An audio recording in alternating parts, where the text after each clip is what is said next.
Olá, galera! Como vocês estão? Tudo jóia? Meu nome é Matheus, estou aqui para auxiliar vocês na resolução dos planos de estudos tutorados. Hoje vamos tratar conteúdos do primeiro ano e relacionados a vetores e grandezas físicas. Ok, ok? Então vamos lá. Vamos tratar sobre as grandezas físicas. Primeiramente, a gente tem que saber o que é uma grandeza física. Grandeza física são todas as medidas em que envolvem a análise de um fenômeno físico. Nossa, Matheus, você falou tudo e não entendi nada. Repete, por favor. Então, se eu vou analisar um fenômeno físico, por exemplo, vou analisar uma pessoa andando, eu preciso mensurar, eu preciso medir o que está acontecendo naquela situação. Então, se uma pessoa andou, eu preciso saber a velocidade que ela andou, o tempo que ela andou, a distância que ela percorreu. Então, todas essas informações são grandezas físicas. Então, tudo que a gente conseguir medir sobre uma situação da natureza, a gente pode chamar isso de grandeza física. Belezinha? As grandezas físicas, todas elas são grandezas quantitativas. Eu consigo medir ela com quantidade. Então, eu andei 10 metros, eu esperei 2 horas, eu andei a 60 km por hora. Então, num carro, né, óbvio. Então, todas essas grandezas eu consegui ter um número representando ela. Ao contrário de uma grandeza qualitativa, por exemplo, a beleza de uma pessoa. Eu não consigo medir o grau de beleza com precisão de uma pessoa. Isso é muito subjuntivo. A pessoa tem que ter a opinião dela ali envolvida. Já nas grandezas físicas não precisa de opinião. É isso e isso e pronto, acabou. E para eu fazer uma medida, eu preciso comparar ela com um padrão. Exemplo, eu tenho aqui a minha reguinha. Na régua, eu tenho diversas marcações de distâncias, de comprimentos. Então, na hora que eu for medir o tamanho, por exemplo, vou medir o tamanho dessa caneta, eu vou pegar a caneta, vou pegar a régua e vou comparar o tamanho da caneta com o tamanho da régua. Nesse caso aqui, com a tampa, a caneta está dando 19 centímetros. Então, a medida dela é 19 centímetros. Eu comparei o tamanho dela com o tamanho do meu padrão e, com isso, eu fiz as minhas medições. Ok? Porém, essas medidas elas são de acordo com os padrões utilizados. E, antigamente, cada país, cada rei tinha sua medida. Exemplo de como eles faziam a medida, eles pegavam da ponta do nariz até a ponta do dedão. Essa distância do nariz até o dedão a gente chamava de jarda. O problema é que essa jarda era a jarda real, era a jarda do rei. Então, cada rei tinha a sua jarda diferente, porque cada rei tinha um comprimento de braço diferente. Então, acabava que não tinha um padrão. Se eu mudasse de país, eu mudava de jarda e acabava que a minha medida não era precisa. Mas tá, beleza, sem problema nenhum. A gente continuava, né? Vivia à medida do possível.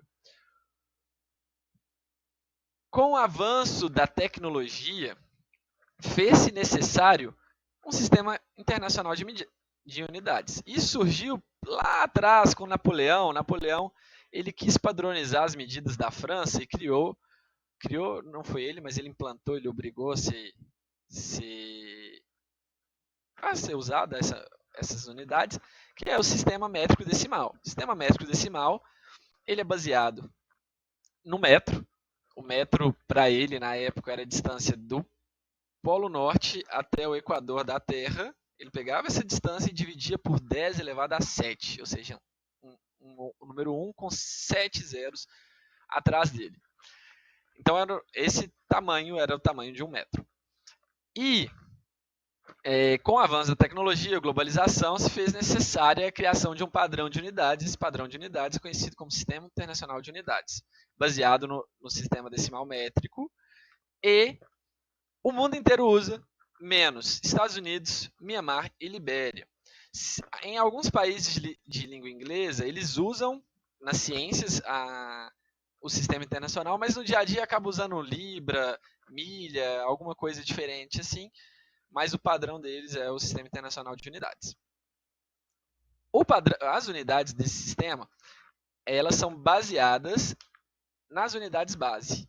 As unidades base são comprimento, que é medido em metro e o símbolo é M, massa, que é medida em quilograma e o símbolo é kg, tempo, que é medido em segundo e o símbolo é S, intensidade de corrente elétrica, que é ampere e o símbolo é A, temperatura, medida em Kelvin e símbolo K, quantidade de matéria mol e símbolo mol, e intensidade luminosa, candela, símbolo CD.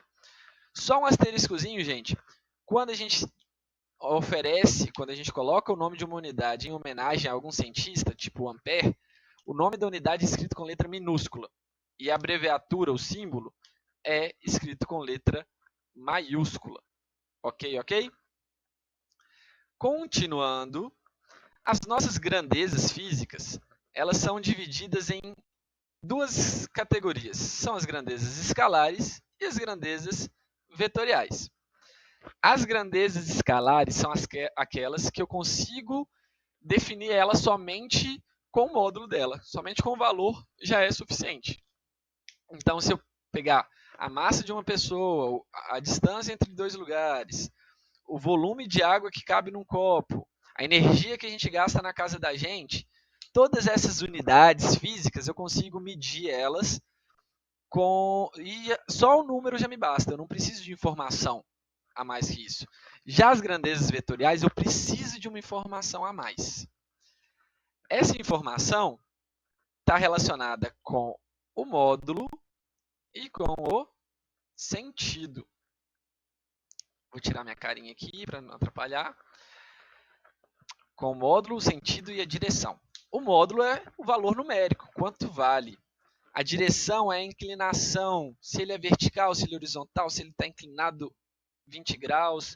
E o sentido é se ele está para a direita, para a esquerda, para cima, para baixo. E as grandezas vetoriais, que são as grandezas que dependem de um vetor para serem definidas, são, por exemplo, a velocidade de um carro, a aceleração imposta sobre esse carro, a força que eu tenho que fazer para levantar um objeto, o campo elétrico que a gente vai ver no terceiro ano. Mas um exemplo eu vou pegar aqui o meu pincelzinho. A força eu preciso saber para onde eu vou apontar. Ó. Se eu faço uma força para cá, o meu objeto é deslocado para lá. Se eu faço uma força para cima, o meu objeto é deslocado para cima. Se eu faço uma força para baixo, meu objeto é deslocado para baixo. Então, a direção, se é horizontal ou vertical, e o sentido, cima, baixo, direita e esquerda, é muito importante, porque ela que vai me mostrar para onde a minha grandeza física está fazendo. Escalares que para somar a gente simplesmente soma elas. 1 mais 1 igual a 2, 2 mais 2 igual a 4, 3 mais 3 igual a 6. As grandezas vetoriais, a direção e o sentido podem interferir nessa soma. Então, eu vou usar esse simulador da FET aqui, muito bom, para demonstrar como funciona a soma vetorial. De início, vamos aqui explorar uma dimensão. Eu vou acrescentar dois vetores. Vou acrescentar aqui o vetor A e vou aqui acrescentar o vetor B.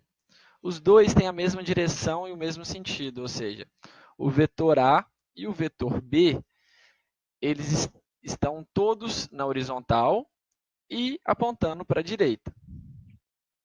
Na hora que eu apertar aqui, eu vou criar um vetor que é a soma desses dois, o resultado de A mais B. É o vetor S. Então, olha, o vetor S ele é a soma de A mais B. Se a gente pegar aqui para comparar, o vetor A junto com o vetor B formou o vetor S. Ok? Isso é porque eles têm a mesma direção e o mesmo sentido. Se eu pegar o vetor B e mudar a direção dele, vou aumentar o tamanho do vetor A aqui também. A soma deles vai dar diferente. Olha aqui, deu o vetor S. Se eu vou pegar o vetor B e colocar ele aqui, olha, o vetor S, ele é a diferença entre o vetor A e o vetor B. Então, eu juntei dois vetores, só que, na verdade, eu subtraí um do outro. O que estava no sentido oposto, ele, ao invés de aumentar ele diminuiu o tamanho do vetor. Vamos fazer exemplos com números, que fica mais fácil. Então, olha, o vetor, vou apagar aqui tudo, o vetor A, vou colocar aqui um vetor A, e o tamanho do vetor A vai ser 15. Acrescentei o vetor B. O vetor B tem tamanho 5. Na hora que eu somar esses dois vetores, eu vou ter 15 mais 5 dá 20. Então, eu vou ter um vetor de 20. Deixa eu mudar ele aqui de lugar. Então, se eu colocar ele junto, olha, os dois juntos deu o mesmo tamanho da resposta, ou seja, eu simplesmente adicionei os dois. Agora, eu vou fazer o contrário. Vou acrescentar um vetor A.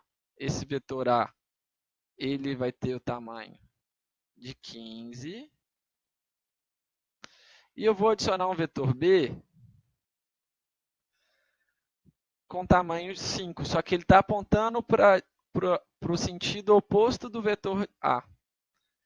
Então, na hora que eu pedi aqui para fazer o vetor resultante, olha, ele deu um vetor de 10. 15 menos 5 deu 10, porque eles têm a mesma direção, porém estão em sentidos opostos. Então, se estão na mesma direção e no mesmo sentido, eu vou somar o valor deles. Se eu estou na mesma direção, porém em sentidos opostos, eu vou subtrair os valores deles. Ok? Ah, Matheus, eu posso acrescentar mais de dois vetores? Pode. Então, ó, se eu coloquei o vetor A valendo 10, o vetor B valendo 5 e o vetor C valendo 6, só que no sentido contrário. Então, ó, vamos ter uma ideia. Vou juntar todo mundo. Então, vai ser 10 mais 5, porque os dois estão no mesmo sentido e na mesma direção, menos 6, porque o sentido de C é oposta de A e B. Então, 10 mais 5, 15, menos 6, 9. Então, se eu clicar aqui para calcular a soma, eu vou ter aqui o vetor de 9. Ah, Matheus, tá, beleza. Ok, deu para entender. E para resolver... E se eles não tiverem na mesma direção, a direção deles forem diferentes?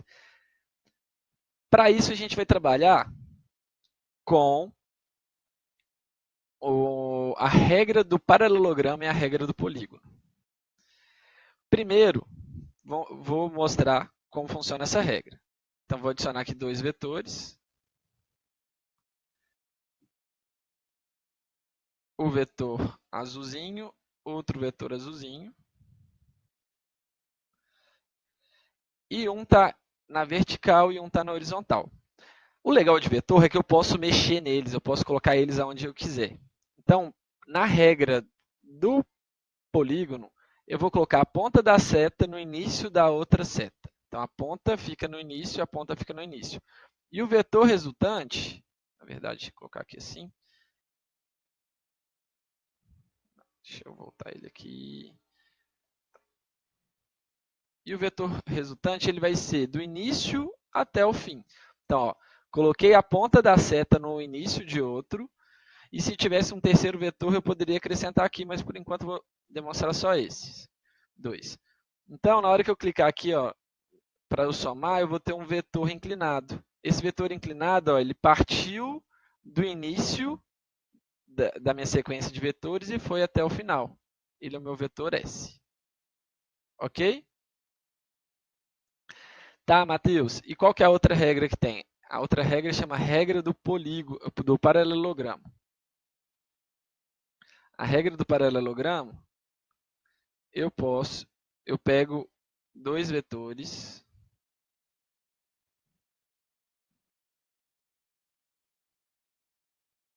e eu vou colocar eles formando um ângulo de 90 graus.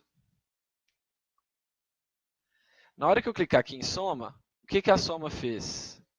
A soma ela criou linhas paralelas a esses vetores e formou um paralelogramo. No caso aqui é um retângulo, porque o ângulo é de 90 graus. Então, olha, os vetores são os de laranja e o tracejado são as projeções que a regra do paralelogramo criou. Eu criei uma figura geométrica de 4 lados para poder resolver. E a resposta vai ser a diagonal desses lados. Matheus, tá, beleza. Como que a gente faz na prática? Vou fazer uma prática da regra do polígono primeiro. Então, eu tenho aqui vários vetores.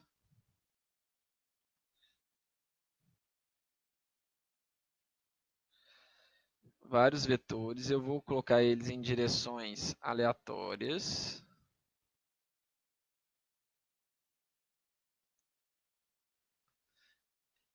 E vou pedir a soma. Então, o vetor soma é esse azulão aqui, vou deixar ele aqui do lado. Como que a gente vai fazer na prática? Vou pegar cada vetor e vou acrescentar, olha, coloquei o início de um no final do outro, o início de um no final do outro, o início de um no final do outro. O resultado vai sair aqui do início e ir até o final. Então, vai dar um vetor resultante, que é esse vetor azulão. É assim que a gente usa a regra do polígono. E para resolver a regra do paralelogramo, a gente coloca dois vetores. Novamente, vou colocar aqui um vetor em pé de 4, não, vou colocar de 9, e um deitado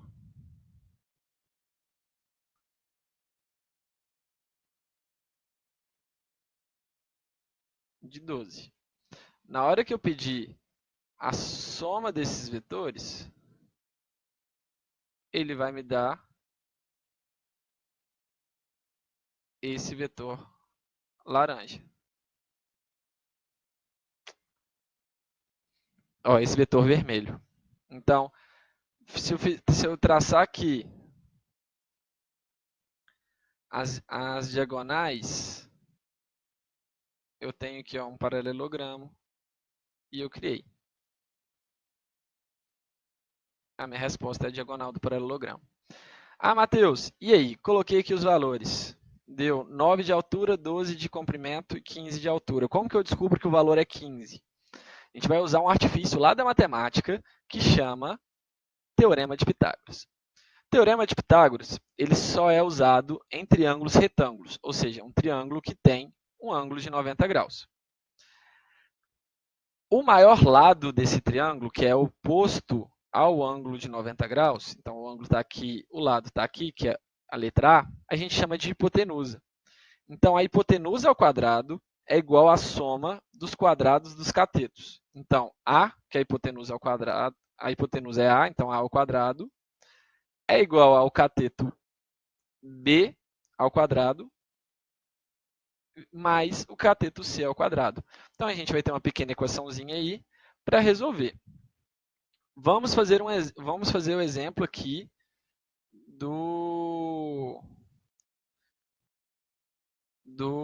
desse exercício aqui. Então, vou tirar aqui a nossa marcação. Vou deixar aqui bonitinho do jeito que estava antes, pela regra do polígono. Na verdade, vou colocar aqui assim, ó. Dessa forma, a gente formou um triângulo retângulo. Os vetores é legal que a gente pode mexer eles à vontade. Então, ó, embaixo é 12, em cima é 9. Vou colocar no cantinho para ter um espaço para eu resolver aqui. Vamos lá. Eu tenho aqui o vetor de 12. Tenho aqui o vetor de 9. E eu quero saber, o meu simulador ele fez o 15, mas eu quero saber quanto que deu, que vai ser 15. Então, a gente já sabe a resposta que é 15. Então, vamos lá. Vou chamar esse lado aqui de x. Então, x ao quadrado vai ser igual a 12 ao quadrado mais 9 ao quadrado. Olha, os catetos são 12 e 9. E eu quero saber o valor da hipotenusa, que eu chamei de x. Então, vai ficar que o x é igual a 12 ao quadrado, 12 vezes 12, 144. Mais 9 vezes 9, 81. 144 mais 81 vai dar 225. Cuidado para não cometer esse erro que eu cometi aqui agora, olha. O ao quadrado lá do x continua, então é x ao quadrado igual a 225. Para eu poder tirar a raiz, para eu tirar esse ao quadrado, eu uso a raiz. Então vai ficar raiz de x ao quadrado. O que eu fiz de um lado, eu sou obrigado a fazer do outro. Então vai ter a raiz quadrada de 225. Raiz quadrada de x ao quadrado é x. Raiz quadrada de 225 é 15. Então, aquele vetor ele vale 15. Então, gente, para fazer a soma de vetores, a gente tem que treinar bastante o Teorema de Pitágoras, tá bom? Agradeço a atenção de vocês. Qualquer dúvida, meu e-mail está na mesma página aí embaixo, vocês podem me mandar um e-mail. E para quem estiver acessando pelo Classroom, pode me mandar uma mensagem pelo link do vídeo mesmo, tá bom? Até mais, até a próxima, tchau!